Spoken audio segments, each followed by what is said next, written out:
Hello, welcome back to the Murakami Companion podcast, a show inspired by the works of Haruki Murakami, where we analyze his body of work in its entirety. Today we'll be talking about Kafka on the Shore, a book that is everything but easy to talk about. This was released in 2002 and translated to English in 2005, being a success in sales and with critics and audience alike. As always, this is more like an analysis than a review, and there will be spoilers. Reading the official description, the book tells the story of the young Kafka Tamura, a bookish 50-year-old boy, and Satoru Nakata, an old disabled man with the uncanny ability to talk to cats. I hate this description because it is average beyond the point of being useful, so let's expand on it a little bit. So, the book tells the story of the young Kafka Tamura. Pause. Kafka is not his real name. He takes it from Franz Kafka, the real-life writer who famously had problems with his father, like our character. A bookish 15-year-old boy who runs away from his Oedipal curse. Pause.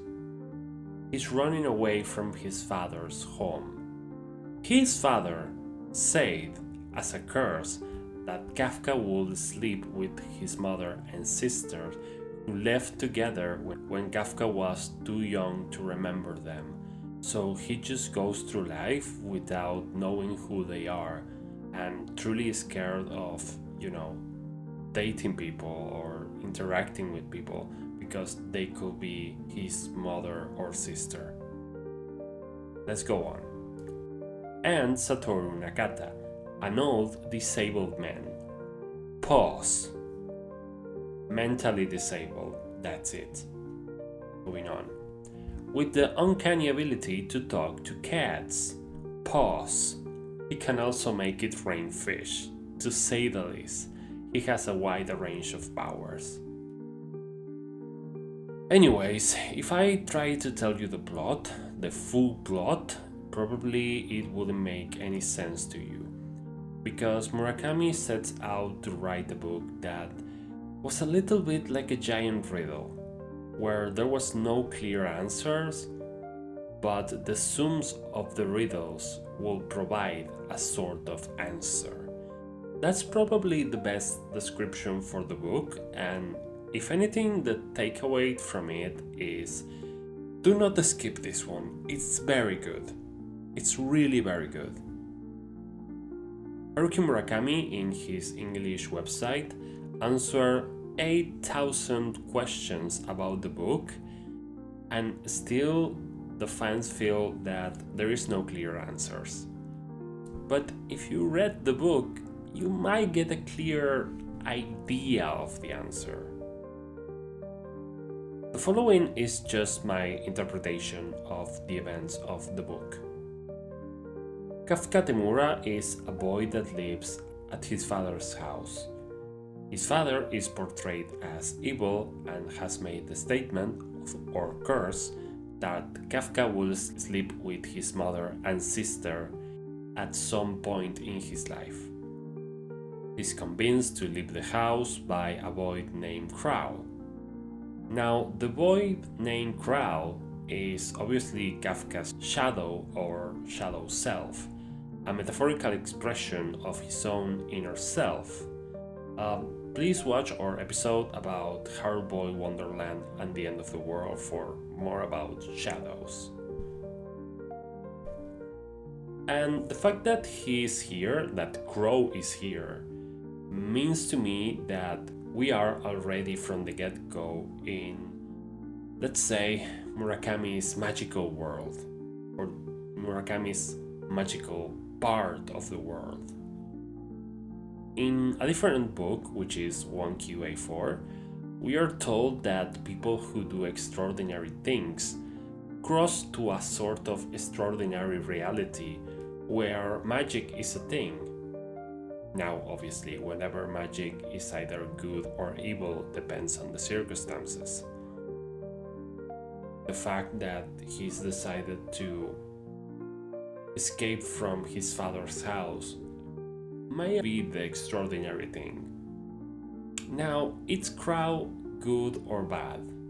He's probably good. He is Kafka himself. He meant to represent like his unconscious mind and his connection with the magical world. Anyways, Kafka goes to another city and he meets a girl named Sakura. She could be his sister. He's afraid that she might be his sister. We never really find out, but they do have an encounter later on in the book. He then goes to the library from the new city he is in. He befriends a trans man that works there, and this man introduces Kafka to the boss of the library, who let him work and sleep there. The boss is old enough to be Kafka's mom. So, of course, they slept together later in the book, while we don't get a real answer about whenever she is or not his biological mother. Here's my take on Kafka's father's curse. I think that, as with many things in Murakami, the curse that Kafka's father sets upon him has metaphorical implications, but not necessarily literal. Kafka does sleep with a mother figure and a sister figure, independently if they are really their mother and sister or not. And that does ruin his relationship with them both. He could have formed a new family structure with new people. Not in the ways of the blood, but in the sense that your friends are your family and you could have built a family with those friends. And he doesn't really know if they are related by blood or not, but we know for sure that these people could have taken the role of his sister and his mother. So the curse really did happen, at least metaphorically, whenever the real answer was. At the same time, concurrently with the events of Kafka's lives, there's the other character, Satoru Nakata, the old disabled man. When Nakata was a child, he was a victim of what it seemed to be an attack with an American experimental weapon on Japan, and his intelligence sharply diminished. He can talk to cats now, which I guess is fun, and he's on a mission to turn some stone, and he drags a trucker with him. And he sees characters like Johnny Walker and Colonel Sanders, which seems to live in his imagination, but then again, at one point he makes it rain fish, which is clearly something that happens in the real world. And 100 things happen, including Kafka staying at a cabin in the woods that leads him to a forest and then into limbo itself at the other side of the forest, and he stays in limbo for a while, where he meets the half-spirit of his half-dead boss/lover/mother figure/possible biological mother. It's complicated. The takeaway is this. Satoru Nakata and Kafka Tamura, or two main characters, are in opposite journeys. Nakata is on his way to leave the world. The closer he gets to the end, the more magical the world becomes. Kafka, on the other hand, comes from a very complicated point in his life. A complicated family, a complicated father, and he doesn't know what to do with it.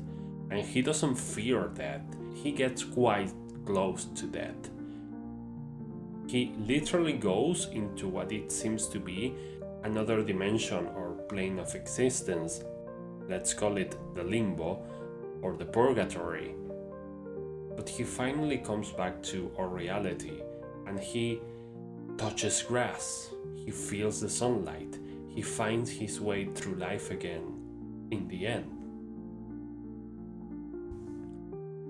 Kafka on the Shore may be the most open for interpretation book by Murakami, and everyone may understand something different from it. It's such a personal book for everyone who reads it.